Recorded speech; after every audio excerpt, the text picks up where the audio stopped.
Ferrari's weekend in Hungary went from bad to worse, and Leclerc spoke openly about how he really feels about the Maranello team.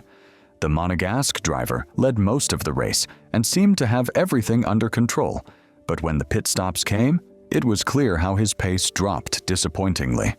But are these early signs that Leclerc's fate at Ferrari is sealed? And more importantly, should he leave to finally chase a championship in his career? Ferrari's disaster was on full display during the Hungarian Grand Prix. Leclerc did everything he was asked to do. He kept both McLarens at bay and built up a solid lead over Piastri. At times, several drivers believed the race could be decided with a single stop, but both Piastri and Leclerc committed to a two-stop strategy. However, that proved devastating for the Monegasque. His first stint was excellent, but as the car started to lighten up, it became clear that Leclerc was not going to be competitive, not just for the win, but even for a podium finish. Let's not forget that the erratic driving he showed when he was attacked by Russell ended up costing him a 5-second penalty.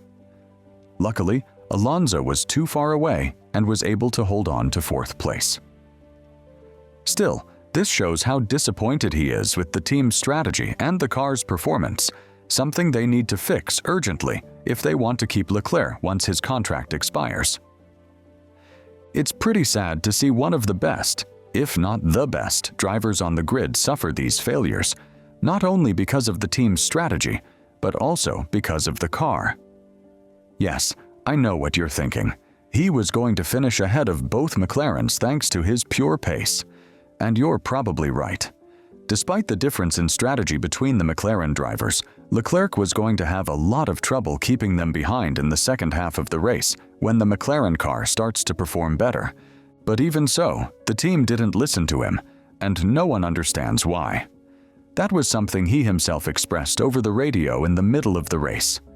Amidst all the chaos, after his second stop, and when it was already clear that he wouldn't win, Leclerc said, "This is incredibly frustrating. We lost all competitiveness. You just have to listen to me. I would have handled this differently. Now the car is undrivable. If we finish on the podium, it will be a miracle." And although he didn't make it onto the podium, he did manage to hold on to 4th place. But what matters most is the car's performance. When the SF25 gets lighter, both Leclerc and Hamilton have serious problems with the chassis. They have to lift off the throttle and coast to avoid wearing out the bottom of the car. So if Leclerc had opted for a single stop, he would probably have been easy prey for both McLarens and Russell. The problems Ferrari needs to fix now, although many are focusing on strategy, are also in the car. At one point in the race, Leclerc insisted that there are things that need to be discussed before they are implemented, not improvised in the middle of a race. It's clear that Vasseur's contract renewal couldn't have come at a worse time, as the ratio of pole positions to wins continues to plummet. Not only that, but Leclerc realized another painful truth. He can't win with Ferrari. No one knows what the 2026 regulations will bring, but if he wants to be champion, he might want to seek refuge with another team. The problem is that no other team has a seat available, so he is stuck at Ferrari, with all its holes and problems. Even Leclerc himself was notified of the chassis problem on lap 40. He later stated, "I didn't have all the information in the car. Now I have it. We had a problem with the chassis from lap 40. From that moment on, I was just a passenger. I'm disappointed, but that's racing. At least now I know what happened behind the scenes." Even when Ferrari seems to be having a good weekend, it all ends up disappointing for Leclerc. From pole position to 4th place, it must be very difficult to swallow. During the first stint, it looked like he could cover the McLarens. Even after coming out on hard tires at the first stop, he managed to keep Piastri behind and defend his position. At that point, we already knew that both of them were going to go for 2 stops, while Norris was going to try for 1. When asked about his chances of winning, Leclerc replied, "Yes, I thought we could win today. We were fast, despite having more degradation than McLaren. After the problem, we completely lost our rhythm. I'm very disappointed." So having problems with the car isn't the only thing wrong with Ferrari. The real problem is that they don't know how to fix them or how to implement adjustments that make life easier for Hamilton and Leclerc. Imagine if the Maranello team starts the 2026 season on the wrong foot and has to look for solutions right at the start of the new regulations. I wouldn't want to be in their shoes. Leclerc himself said he has no idea if there is a solution for the chassis or what to say about it. But at the end of the day, you could see how disappointed he was after qualifying on pole at one of his least favorite circuits. And on the other side of the garage, the sun isn't shining either. Lewis Hamilton ended a weekend to forget. It was his first Hungarian Grand Prix since 2015, in which he finished below 6th place, and the first outside the points if we don't count his retirement in 2010. Let's not forget that this is one of his favorite circuits. He has achieved 8 pole positions and 9 victories here. So seeing him cross the finish line in 12th place, struggling to overtake Hadja, was painful for any tifosi. What now?